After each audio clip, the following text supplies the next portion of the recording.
Franchement, ne croyant plus trop au DCU, je n'y croyais pas trop à The Flash. J'étais un peu hypé par les premiers retours des projections presse sur le film qui étaient dithyrambiques, mais après les retours catastrophiques des critiques que j'aime bien suivre, j'ai eu peur, très peur du résultat. Alors ce The Flash, fulgurant ou expédié?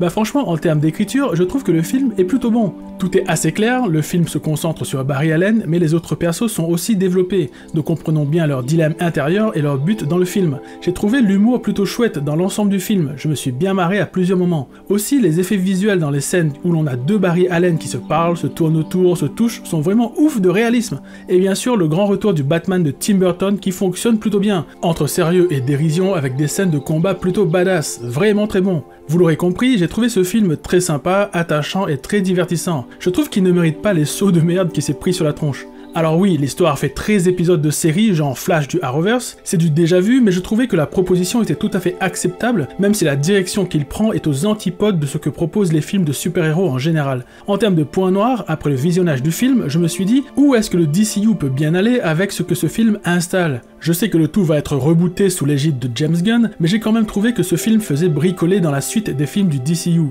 Mais bon, en même temps, le DCU a toujours eu du mal à avoir une certaine cohérence. Ensuite, venons-en à la plus grosse critique que j'ai lue ça et là, aka les VFX pourris.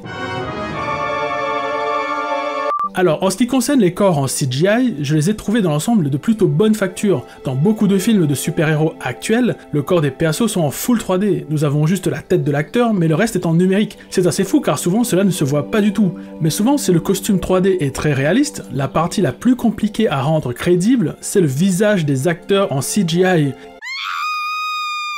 Et franchement, dans The Flash, les visages en CGI sont vraiment pourraves, putain. En fait, la qualité des visages 3D du film correspond à la qualité que l'on peut attendre pour une série genre Flash, ou une cinématique de jeu vidéo, mais clairement pas pour un film de cette envergure. Et le pire, c'est que le film est bourré de scènes avec des versions 3D des acteurs complètement moisies. Et ça m'a sorti du film à plusieurs reprises. J'ai essayé de me dire que c'était juste une vue de l'esprit de la part du réal, mais rien n'y a fait. C'était vraiment trop mal foutu. Et c'est même encore pire, car il nous propose tout un tas de caméos avec des acteurs full 3D mais tellement mal fagotés que je ne savais plus si j'étais dans un film ou devant une pub pour le prochain jeu vidéo DC Comics. En plus, ces caméos sont super cool, mais ils sont vus de loin et n'interviennent pas dans l'histoire, c'est vraiment dommage. J'ai trouvé que c'était un acte plus que manqué.